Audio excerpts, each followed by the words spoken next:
নতুন অর্থ বছরের শুরুতেই ব্যয় নির্বাহে ব্যাংক ঋণের উপর নির্ভরশীল হয়ে পড়েছে সরকার। 2026-27 অর্থ বছরের প্রথম 13 দিনেই ব্যাংক ব্যবস্থা থেকে সরকারের নিট ঋণ দাঁড়িয়েছে 9,209 কোটি টাকা। অর্থাৎ ব্যয় মেটাতে ব্যাংক থেকে প্রতিদিন 700 কোটি টাকার বেশি ঋণ করেছে সরকার।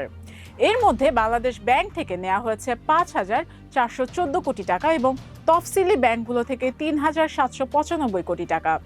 চলতি অর্থ বছরে ব্যাংক ব্যবস্থা থেকে মোট 1,12,000 কোটি টাকা ঋণ নেয়ার লক্ষ্য নির্ধারণ করেছে সরকার। অর্থ বছরের শুরুতেই ঋণ গ্রহণের এ ধারা সরকারি ব্যয় মেটাতে ব্যাংকিং খাতের উপর নির্ভরশীলতার ইঙ্গিত দিচ্ছে। এভাবে চলতে থাকলে বছর শেষে ঋণ দাঁড়াবে 2.5 লাখ কোটি টাকারও বেশি। বাংলাদেশ ব্যাংকের সংশ্লিষ্ট তথ্য পর্যালোচনায় দেখা যায়, অর্থ বছরের শুরুতেই সরকারের নগদ অর্থের চাহিদা বেড়ে যাওয়ায় ব্যাংক ঋণের পরিমাণ দ্রুত বাড়ছে।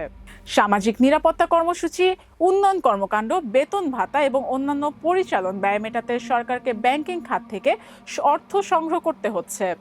গত 2025-26 অর্থ বছরও সরকার নির্ধারিত লক্ষ্যমাত্রার চেয়ে বেশি ব্যাংক ঋণ নিয়েছিল। ওই অর্থ বছরে ব্যাংক ব্যবস্থা থেকে সরকারের নিট ঋণের লক্ষ্যমাত্রা ছিল 1,04,000 কোটি টাকা।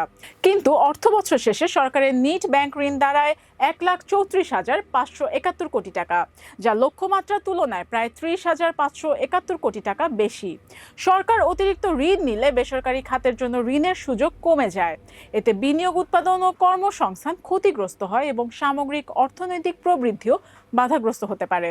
তথ্য বলছে, গত অর্থ বছরে রাজস্ব আদায় বড় ঘাটতির কারণেই সরকারকে ব্যাংক ব্যবস্থা থেকে লক্ষ্যমাত্রার চেয়ে বেশি ঋণ নিতে হয়েছে।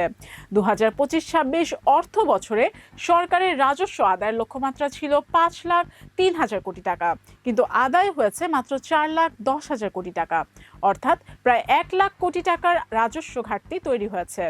চলতি অর্থ বছরে রাজস্ব আদায়ের লক্ষ্যমাত্রা নির্ধারণ করা হয়েছে প্রায় 7 লাখ কোটি টাকা। ফলে এবার ঘাটতি 2.5 লাখ কোটি টাকা ছাড়িয়ে যেতে পারে।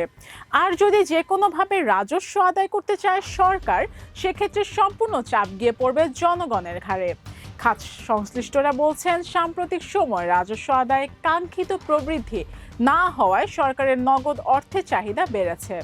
একই সঙ্গে উন্নয়ন ব্যয়, সরকারি কর্মকর্তা কর্মচারীদের বেতন ভাতা এবং অন্যান্য পরিচালন ব্যয় মেটাতে ব্যাংক ঋণের উপর নির্ভরতা বাড়ছে।